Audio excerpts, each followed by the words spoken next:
নমস্কার। আমি শুরু করবার আগে 1 মিনিট বেশি চাইবো, এই কারণে যারা মঞ্চে বসে আছেন তাদের সকলকে আমি শতকোটি নমস্কার জানাই। যে আপনারা যারা জুনিয়র আছেন আপনারা বুঝবেন যে একটা সময় ওনারা যখন মামলা করতেন আমরা পেছনে দাঁড়িয়ে থাকতাম এবং শুনতাম। আজকে তাদের সঙ্গে মঞ্চে বসে আছি, এটা কিন্তু আমার পরম পাওনা। ঈশ্বরে বিশ্বাস করুন আর না করুন, আমি ঈশ্বরকে নমস্কার জানাই। আর যখন আমি প্রথমে হলে ঢুকলাম, এই কালো কোট, এই সাদা জামা, আমার মনে হলো যেন আমি বাড়িতেই এলাম ফিরে। সবাইকে আপনাদের নমস্কার জানাই। সত্যি কথা বলতে কি, দেখুন ওনাদের সঙ্গে বসলাম, আমার 26 বছর সময় লাগলো এখানে আসতে। স্যার মনে করিয়ে দিলেন, হ্যাঁ এটা ইনক্লুসিভ জাস্টিস। এবার আমি মূল বিষয়ে আসি। আজকের আলোচনার বিষয়টা হলো, ডিবেট হোক বা না হোক, আলোচনার বিষয়টা হলো role of judiciary on inclusive justice in modern India. আমার বোঝার জন্য আমি একটু বুঝবার চেষ্টা করব। বাংলাটা করলে এরকম হবে, বাংলায় মানে এরকম দাঁড়ায় অন্তর্ভুক্তিমূলক ন্যায় বিচার। অর্থাৎ এমন একটা বিচার ব্যবস্থা যেখানে প্রান্তিক গোষ্ঠীর মানুষ এবং সমস্ত স্তরের মানুষ জাস্টিসের কাছে অ্যাক্সেস পাবেন সকলের জন্য। আজকে বারবার কথা উঠছে যে 75 বছর পরে আমরা এই আলোচনা করছি, এবং দেখতে হবে যাতে ন্যায় বিচারটা সকলের কাছে পৌঁছয়। ভারতের সংবিধানের আদর্শ যাতে সমানভাবে প্রতিষ্ঠিত হয়, বিচার ব্যবস্থায় সকলের চাহিদা যাতে পূরণ হয় তা নিশ্চিত করা, যারা ন্যায় বিচার করবেন অর্থাৎ যারা জাস্টিস দেবেন তাদের সঙ্গে কাজ করে, এই শব্দটা উঠেছে স্টেক হোল্ডার, অনেক স্টেক হোল্ডার আছেন, তারা সকলে সুষ্ঠু সৎ নিরপেক্ষ জাস্টিস দিতে সাহায্য করবেন। বিবদমান গোষ্ঠী বা পার্টিগুলিকে প্রত্যেককে তাদের অধিকার বুঝিয়ে দিতে হবে। আজ একটু আগে জনি মুখার্জি স্যার বলছিলেন সঠিক বিচার। সঠিক বিচার এ কনসেপ্ট আমাদের আইনি পরিভাষায় নেই বলে একজন নিম্ন আদালতের জজ সাহেব তিনি যখন একটা রায় দেন, সেটা চ্যালেঞ্জ করে আমরা খুশি নাই হতে পারি। আমার মনে হতে পারে আমি সঠিক বিচার পেলাম না, আমি যাব আরেকটা ফোরামে, সেখানে সন্তুষ্ট না হলে আমি যাব আরেকটা ফোরামে। অর্থাৎ সংবিধান বা আমাদের দেশের আইনি পরিকাঠামো আমাকে সুযোগ দিয়েছে। ভেবে দেখুন, দুটো পক্ষ লড়ছে, কেউ জিতবে কেউ হারবে। যে হারবে তার কাছে কখনো মনে হতে পারে না যে সঠিক বিচার আমি পেয়েছি। যদিও আদালতগুলি বলছেন জাস্টিস শুধু দিলেই হয় না, এমন ভাবে দিতে হবে যাতে তা দেখা যায় যে জাস্টিসটা হলো।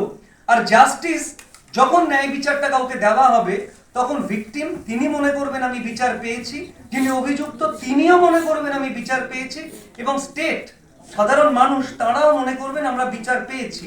এ কথা উঠেছে যে আইন কি সকলের জন্য, নাকি আইন শুধু ধনীর জন্য, গরিবের জন্য নয়। আপনাদের বলি, যদি আপনাদের আমি জিজ্ঞাসা করি যে সংবিধানে এতগুলি অনুচ্ছেদ, সবচাইতে স্ট্রং অনুচ্ছেদ কোনটা, সবচাইতে স্ট্রং অধিকার কোনটা, কেউ হয়তো বলবেন রাইট টু ফ্রিডম, কেউ হয়তো বলবেন রাইট অফ স্পিচ, কেউ আবার বলবেন বাঁচবার অধিকার উইথ ডিগনিটি।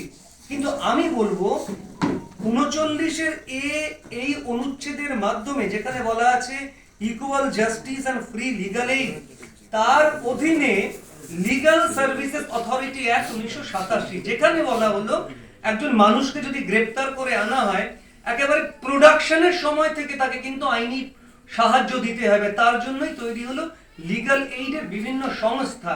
শুধু তাই নয়, আপনারা এটা জানেন যে প্রতিটি জেলা আদালত, একেবারে তালুক স্তর অবধি প্রতিটি আদালতে লিগাল এইডের একটি পরিকাঠামো থাকবে। তাতেও নয়, আরো লাগবে প্যারালিগাল ভলান্টিয়ার। আজকাল চালু হয়েছে প্যারালিগাল ভলান্টিয়ার বলে একটি পদ, তারা অসামান্য কাজ করছেন, একেবারে মানুষের কাছে পৌঁছে যাচ্ছেন।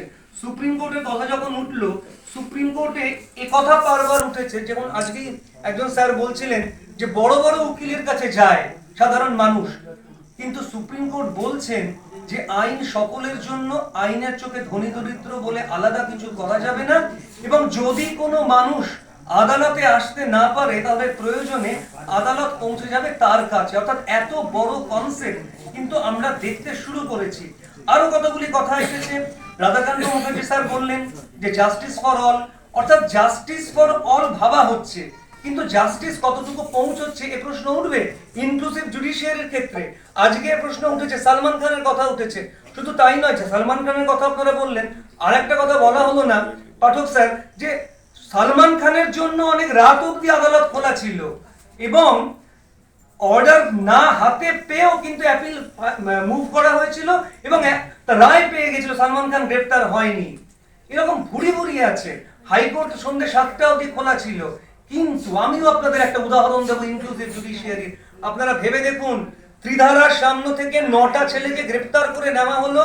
আমরা পরের দিন অষ্টমীর দিন কোর্ট খুলিয়েছিলাম। অষ্টমীর দিন কোর্ট খুলেছিল, 9টা ছেলেকে জামিন দেওয়া হয়েছিল। সেটাও তো একটা ইনক্লুসিভ জুডিশিয়ারির উদাহরণ। অর্থাৎ কনসেপ্ট চেঞ্জ হচ্ছে। আপনারা ভেবে দেখুন, কার্নিভালের সামনে থেকে একজন তরুণ ডাক্তারকে গ্রেফতার করে নিয়ে যাওয়া হলো, তক্ষুনি সেখানে অনেক আইনজীবী পৌঁছে গেলেন এবং তারপর আমরা মহামান্য কলকাতা হাইকোর্ট থেকে স্টে হলো সে। তবে পাশাপাশি আরো উদাহরণ আছে। ইনক্লুসিভ জুডিশিয়ারির বাধা বা অন্তরায় হচ্ছে পুলিশ ফোর্স। একটু আগে হিউম্যান রাইটস এর কথা উঠেছিল মডারেটর স্যার।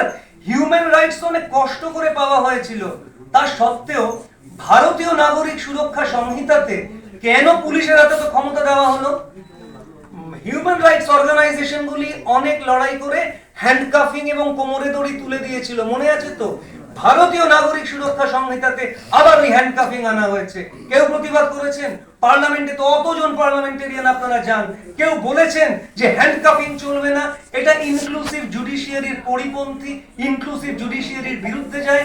কেউ বলেননি। আসলে আমরা চোখ বুজে থাকতে চাই আর সব সময় মনে করি যে করে দেবে, সরকার করবে, প্রশাসন করবে, পার্লামেন্টারিয়ানরা করবে। 3টে ছোট্ট ছোট্ট উদাহরণ দেব, আর বেশি কথা বলবো না। প্রথম উদাহরণ, আপনাদের মনে আছে আদি শঙ্করাচার্যের সঙ্গে মন্ডানা মিশ্রের বিভিন্ন সময় বিতর্ক হয়েছে, বিভিন্ন বিতর্ক। আদি শঙ্করাচার্য